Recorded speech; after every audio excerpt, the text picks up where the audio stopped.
I made this video about an hour ago and went to submit it, and I was unsuccessful. I finally got Droid at screen to work for some reason. Android file transfer kept overriding and wanted to load that.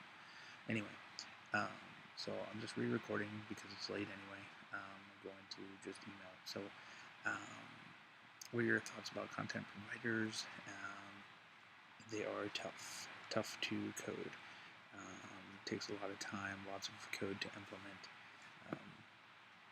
The advantages and disadvantages that I see in this is that you can access data outside of the application, which could be potentially worthwhile. I don't know how often other apps would access other apps, so I'm still trying to figure that out. But I do like the query method and such, at least in the videos, how you can pull the data once it's stored, and you can only access what you want others to access. So that's definitely cool. The only disadvantage that I see of this thing is that maybe the data is limited to what you provide when someone else may want something else, or the fact that it's hard to code. What would you have done differently if you could?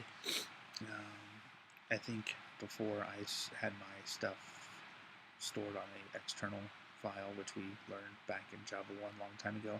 So I spent a lot of time fixing my code to store internally.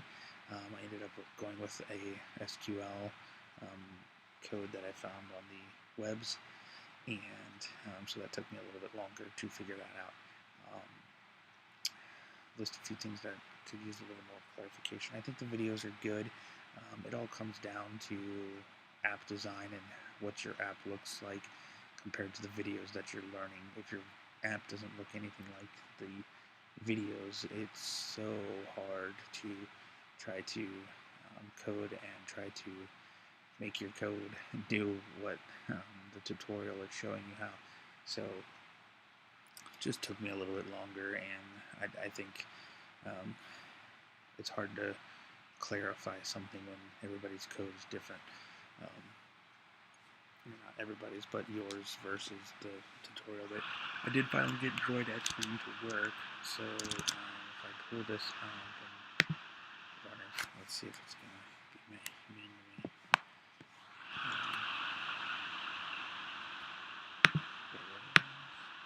So here's the app running, and if I just enter zip code, nothing too exciting happens. It waits, and it's pulling Batavia and degrees, and it's clear.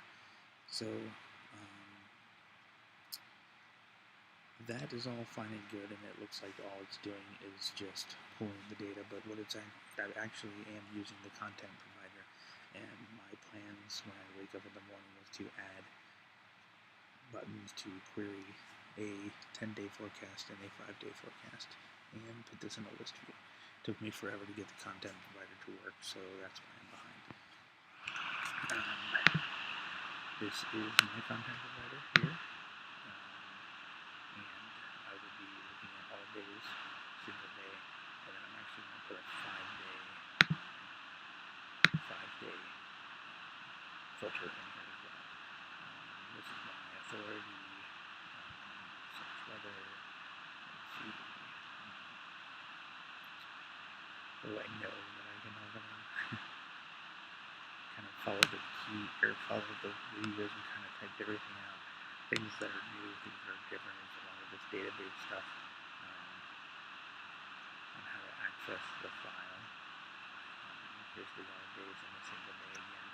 And again, there'll be another case for 5 days and another case for a 10-day, which hopefully I can get working.